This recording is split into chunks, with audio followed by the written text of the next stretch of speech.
On my way to work, I found this tabletop. Ooh. And it might look boring and unassuming, but I think I have a really good idea for this. You know how my workspace is a big mess, and I always work in this room because this is too messy and I don't have my stuff set up. I'm missing the most essential things. I don't have a workbench. I don't have a tool wall. When I saw this morning, I thought, this might be an interesting, just real estate to build my tool wall out of. And then I stopped and picked it up, and I found this. This mechanism is made to extend the table. You've probably seen these before. You have a small table and you pull this lever, really cool mechanism. And then if this is a table, there's usually a leaf that you can put in there and you have a bigger table. If you have a tool wall in mind, with that mechanism, you could have a secret compartment for something super valuable, or like a secret safe. When I thought about this, I envisioned, like, this is the tool wall, of course the other side, and you have the secret lever to open to the good chisels. When you have guests, like, you don't want them to touch it, or to your good knife, or to your sketchbook, or whatever. Just have this hidden compartment of something that's very precious to you. So let's build it.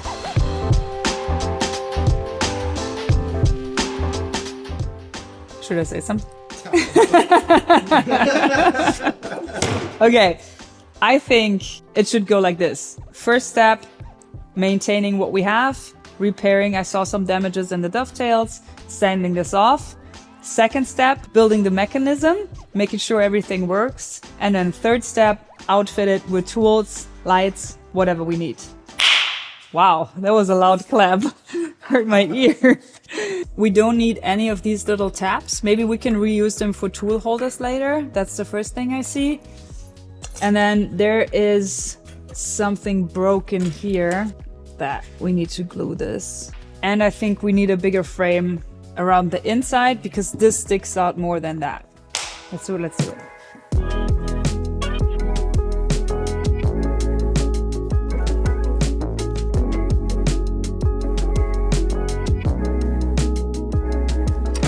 So here's some squeaking going on.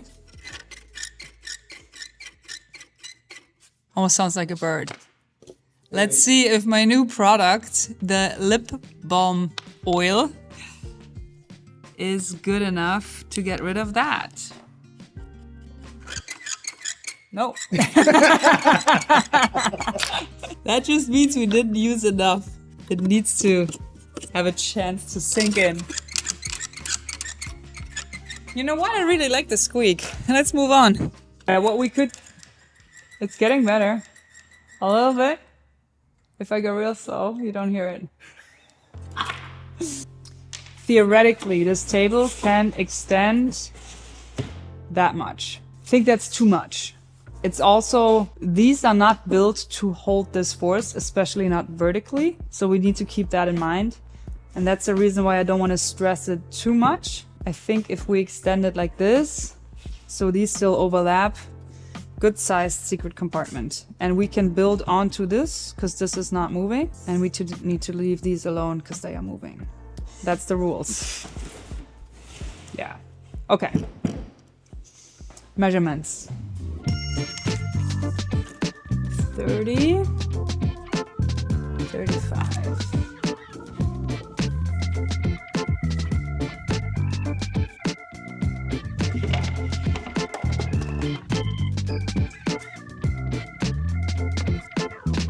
Maybe that is enough, you know? Let's see, let's put it up. Let's see what it does.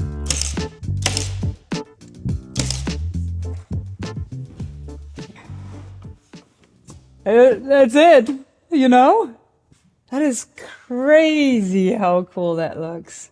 I mean, we could do up here and down here too, but I feel like it has more of a importance if it's only this one thing. I don't think it has to be deeper than this, because this is for, yeah, it's not for big stuff. God, this is so cool. I would have never had this idea if it wasn't for picking up this piece of trash. Never. I would have never thought of that. That is why I love working with trash so much. Just love it. Okay, that's good.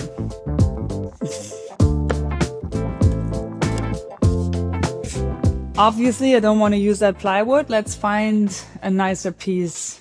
I mean, we can glue something up, but that kind of feels a little... I wonder what was... Oh, you know what? If we used aluminum... I found this cookie sheet probably the first week I was in LA. I think the red looks awesome. If it goes like this, screw it in. Want to see how it looks? Perfect.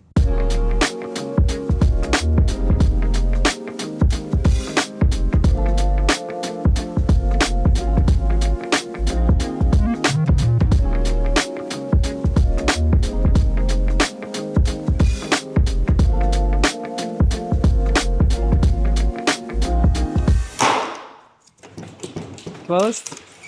Open. Whoa. Okay. I think if this is lighter and there's something cool in here, I think that looks good.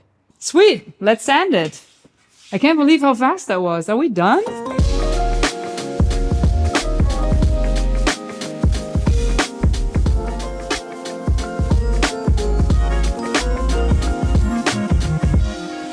Okay. I hate it. I don't think that looks good. I don't like how yellow it is. And if we're going to put oil on it, it's gonna get even worse. I'm also not a big fan. That's why I sanded it. I don't like to paint wood in a color that it's originally not. So the dark rustic brown that it had before I sanded it, I didn't like that. The only exception for that is black. I think you can always stain wood black and it looks really cool. So let's stain it black. Okay, so I did have stain. I let it sit out and now it's that. That's the only black stain I have left. But since it's water-based, maybe we can bring it back to life. And thanks to my amazing coffee machine, I always have hot water on the tap. Looks good. All right, let's try it. Here we go. Do it in the middle, so there's no turning back. Nice. With the biggest brush you have.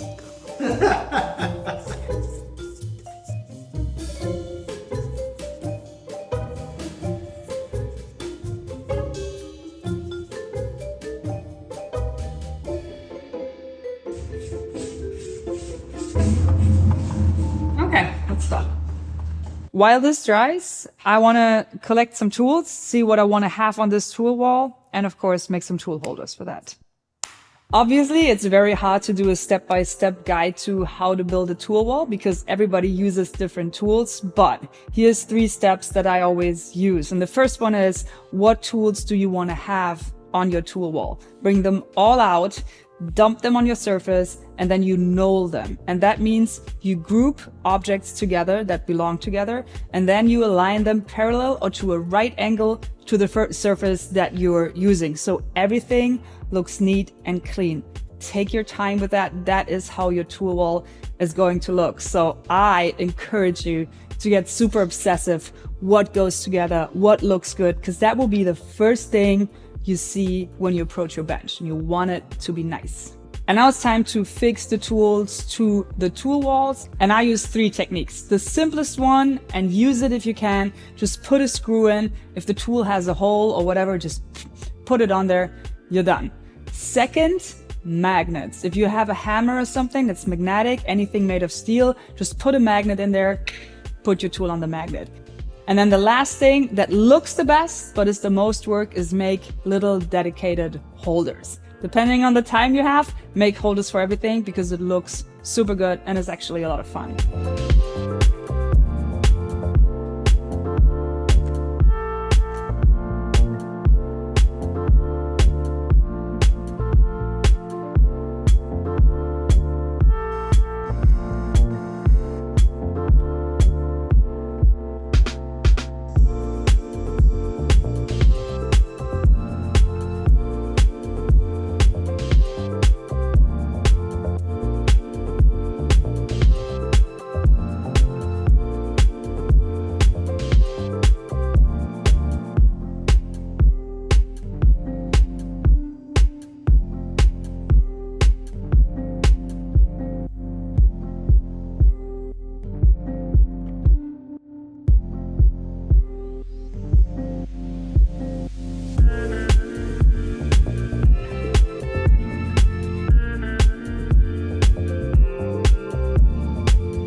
Now, the third step, and this is not obvious right away because now you have a tool wall where every tool is in its place and it looks great. But we need to make sure, even if every tool is off the wall, like you have a really excessive project, you needed all the tools, you never put them back, where do they go? We need to poka-yoke your tool wall. And that means it's idiot-proof where the tools go. This is if you took the time and made dedicated holders, it's really easy because that holder will only accept this one tool. If you work with a bunch of screws and magnets, it might be trickier. I have one rule. If you draw around that tool, like in kindergarten, you're fired. No. Take a little pride in your shop aesthetics. Do something different. I don't care what you do. Don't outline your tools. Make it look nice. So I'm gonna do some tests on how I want to approach my tool wall. I think that looks good. There's a little bit of room to grow. There's some space here. And of course we can reposition it, especially the magnet stuff. You know, you can always change the location, but I think this is it. Now we need to name it so we know exactly where goes what. And I think there are some things where it doesn't really matter. Like these two can be the other way around. I don't care. It's pretty obvious that they go here because nothing else goes there. All the bits, I don't care how they're sorted. It's pretty obvious where they go. What do I need to, yeah. Like when the file is missing, you only see one screw. It makes a difference if the saw is here and the file is there, or if it's this way around, because that sticks out now and I don't like that. So let's name it. I really like this bone color. It was one of the paint buckets that we got for free from the guy that we met on Marketplace. Remember that guy where we got all the stuff and accidentally it was all the things that we needed to build the little dumpster dive. Anyways, I love this color and I think that would go super good with all of this. The question is, how do we write on it? Is it black? Is it white? I just want to do some tests because again, this is some of the aesthetic stuff that's super important to me. I just want it to look nice. Let's make some tests. So option 1 is wood burning. Hem. Here's where the hem goes. Yeah, it looks much better than just on the wood. I like that. I like how it instantly, because it can only do straight. It's all kind of straight stuff, so it gives it instantly a style. Doesn't matter how good your handwriting is, it will look cool. Option 2, very well known in our community, is the Pentel whiteout. I think Tom Sachs started it, Adam Savage is doing it, Casey Neistat is doing it, everybody's doing it. I don't like it just on the wood. Yeah, and this is not visible enough. So I can already say option 2, I don't like. I'm kind of done with Sharpies. Something has changed about it, but it feels like it's not as saturated anymore. So I usually go with this Montana cans. They have a good black one. Posca has good black. Well, this is red, but they have good reds. Like any black marker that is saturated would work. Oh, see, this is too fragile. It kind of gets stuck in the grain. I think we have the winner. Just to be complete, let's do one more. Let's do a thicker. This is a thicker one, but it's also very, very black saturated. See the difference between that and the Sharpie? I think we have a winner. Yeah, let's do the burning.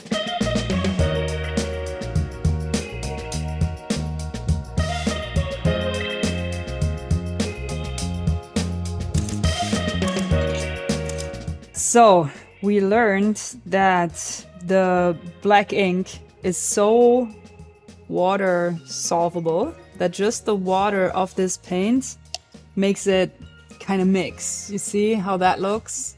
Muddy, and I don't like that. So I decided for where it's visible, like in these spots, I'll just make little walnut strips to name the things instead of just painting on the black.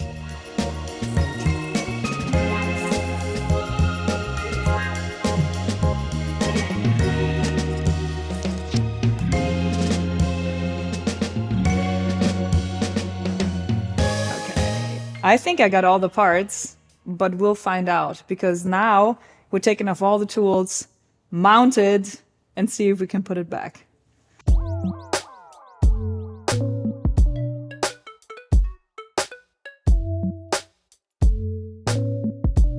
Now, a couple things. We need to mount this side fixed to the backdrop. And this thing needs to be movable. So let's see if we can get away with just securing this to the back wall. And possibly we might have to stabilize this a little bit, but maybe not. Maybe not. Let's see. That's real nice. That's enough for both sides. Right there. Okay, and that is the top of this one, right? That's the top.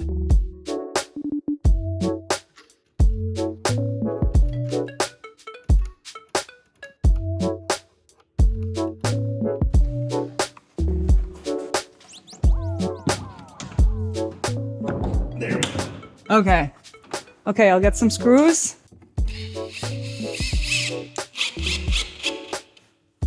Good. That is solid. Now, the question of all questions, do we need anything else? I would think, my guess is we probably need a support here, but let's see what it does if we were just to release it. Oh, it feels so good. It sags, but... It's not like unbearable. No, we should do something, but it's freaking amazing. I know what we can do. We can draw a straight line, put a black beam under here, and put some bearings that are just kissing this. Sounds good. This is where we cut it off.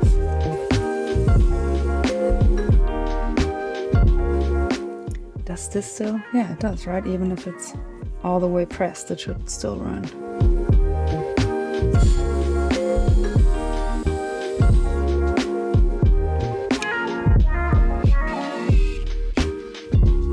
It's gonna be a little tricky to have them all exactly the same, but that's nice. Chicka chicka.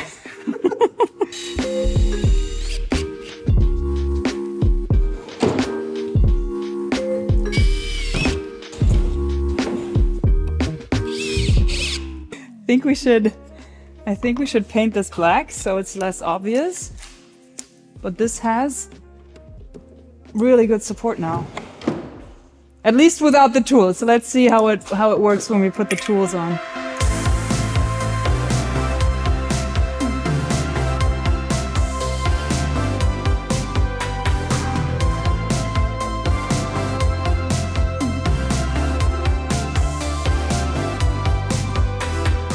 Okay. See how fast I organized the metric ones? What's bigger, 11/16 or 5/8? 11. Too slow! See? But this is only because they are organized by size anyways. Otherwise, I would have zero idea. Doesn't make any sense.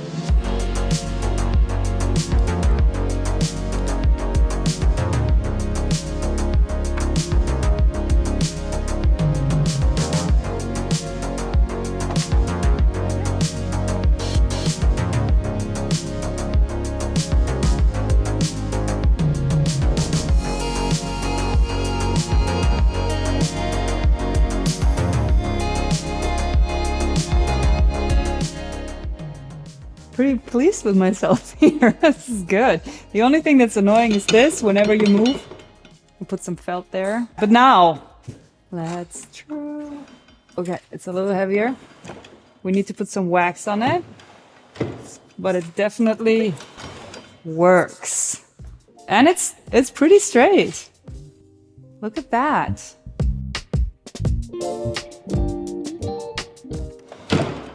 Okay, this actually works so well.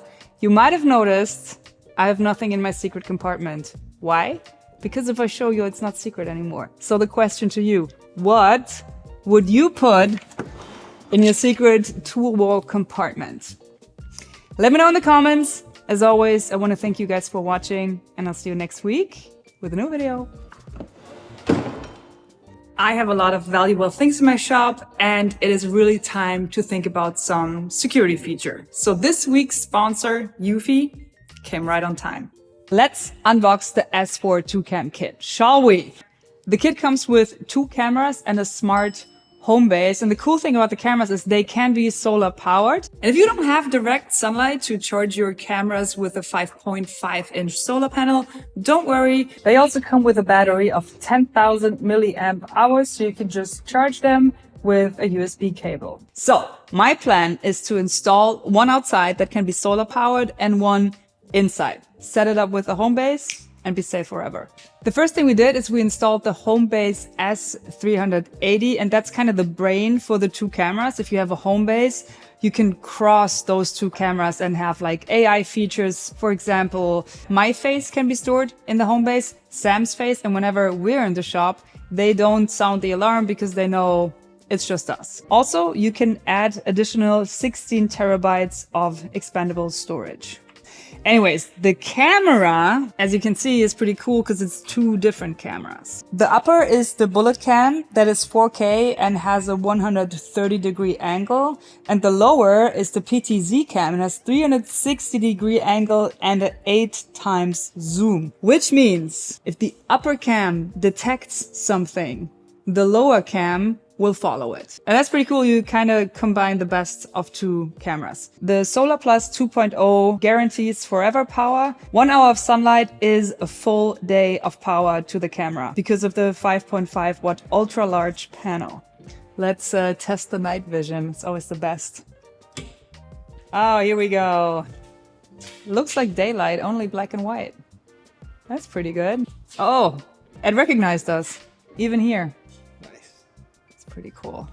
I finally no longer have to worry about all my stuff and tools being safe at night. And if you want the same peace of mind, you should check the link in the description. This product is officially launched November 3rd. Thank you, Eufy, for supporting my work. And again, thank you guys for watching.